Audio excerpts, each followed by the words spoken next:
हरे कृष्णा। ब्रजमंडल में गोवर्धन सबसे प्रसिद्ध स्थान है। वो पर्वत जिसको भगवान ने उंगली पर उठाया था, उसके तलहट्टी में राधा कुंड है, बगल में श्याम कुंड है। राधा कुंड और श्याम कुंड के चारों तरफ शुरू से ही बहुत सारे बड़े बड़े महात्मा साधुगण रहते थे, आज भी रहते हैं।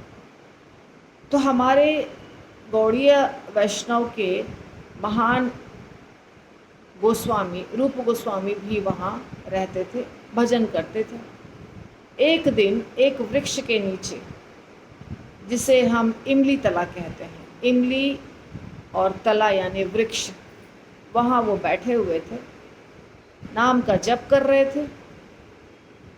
तभी उन्होंने देखा कि उस वृक्ष के एकदम नज़दीक एक झूला है, वृक्ष से सटा हुआ।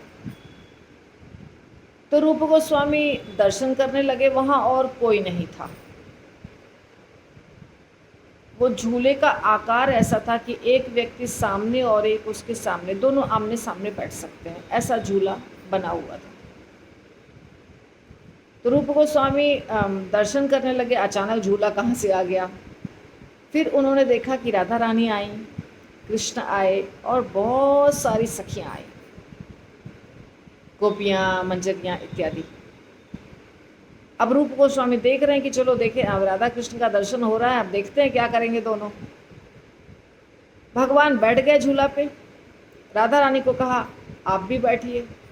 राधा रानी ने कहा नहीं, मुझे नहीं बैठना है आपके साथ झूला पे, क्योंकि आप बहुत तेज झूलाते हैं, मुझे डर लगता है। इसके पहले ऐसा हुआ था कि भगवान ने इतना तेज झूला झूला दिया कि झूला बहुत ऊंचाई पे चला गया और राधा रानी बहुत डर गई थी किसी दूसरी लीला में। तो इसीलिए राधा रानी उस लीला को याद करके अभी झूले पर नहीं बैठना चाहती हैं। फिर सखियां कहती हैं कि कृष्ण भी बैठेंगे, आप भी बैठिए और हम लोग झूला झुलाएंगे, और हम लोग तेज झूला नहीं झुलाएंगे, आप चिंता मत करिए। फिर कृष्ण बोलते हैं बैठो बैठो, कुछ नहीं होगा, कुछ नहीं होगा। अंत में राधा रानी बैठ जाती हैं। तो सखियां धीरे धीरे झूले को झुलाने लगती हैं और रूप गोस्वामी आनंद ले रहे हैं, झूले का दर्शन कर रहे हैं, राधा कृष्ण का दर्शन कर रहे हैं।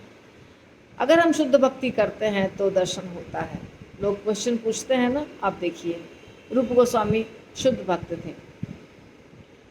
तो जब झूला अच्छे से झूलने लगा, उसकी गति अच्छी थी, मधुर मधुर गति थी, तो सब लोग मग्न हो गए। राधा रानी एंजॉय कर रही थी, सखियां भी झूला झुलाने का आनंद ले रही थीं। तो कृष्ण ने सोचा अभी सब लोग भूल चुके हैं, तो कुछ छेड़खानी, कुछ मस्ती करनी चाहिए। तो भगवान जोर से झूले को झुला दिए, इतना जोर से कि झूला पहुंच गया वृक्ष के एकदम ऊपर। अब रूप गोस्वामी भी डर गए देखकर, क्योंकि वो ऊपर उठ करके और एक चक्र का रूप ले लिया, चक्र, गोलाई, गोल घूम गया।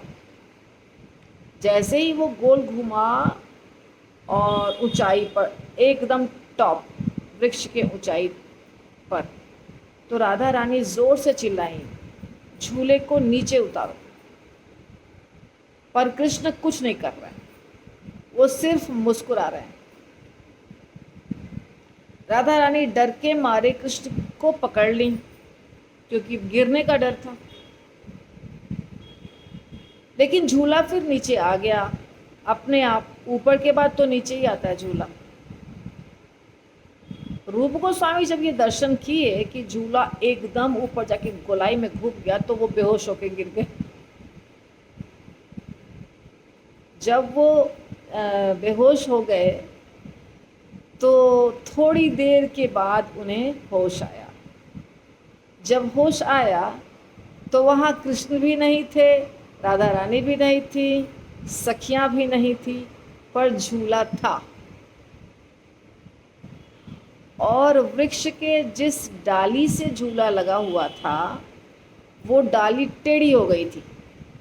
क्योंकि इतना वज़न था, इतना ज़ोर से झुलाया था, इतना ऊपर तक झूला गया था, तो वो टेढ़ा हो गया था।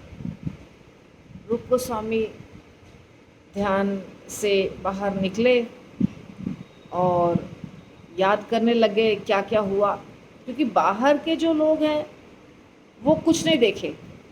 ऐसा नहीं कि वहाँ चलने वाला व्यक्ति, इधर उधर जाने वाला व्यक्ति सब दर्शन कर रहा था, ऐसा नहीं है। सिर्फ और सिर्फ रूप गोस्वामी को दर्शन हुआ। तो जब भगवान की लीला होती है, ऐसी लीला, मधुर लीला, तो वहाँ जो शुद्ध भक्त हैं उनको भगवान दिव्य दृष्टि देते हैं दर्शन करने के लिए, खास करके उनको दर्शन कराते हैं भगवान। और जो साधारण भक्त हैं हमारे जैसे, उन्हें दर्शन नहीं होता है। तो इस प्रकार राधा रानी और कृष्ण की ये झूलन लीला हुई।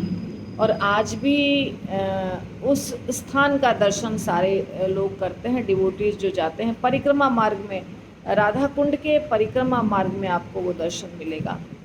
इमली तला उसको कहते हैं। तो वो स्थान आज भी है। वो वृक्ष अब नहीं है, बहुत पुरानी बात हो गई, तो ओरिजिनल वृक्ष अभी नहीं है। हरे कृष्णा।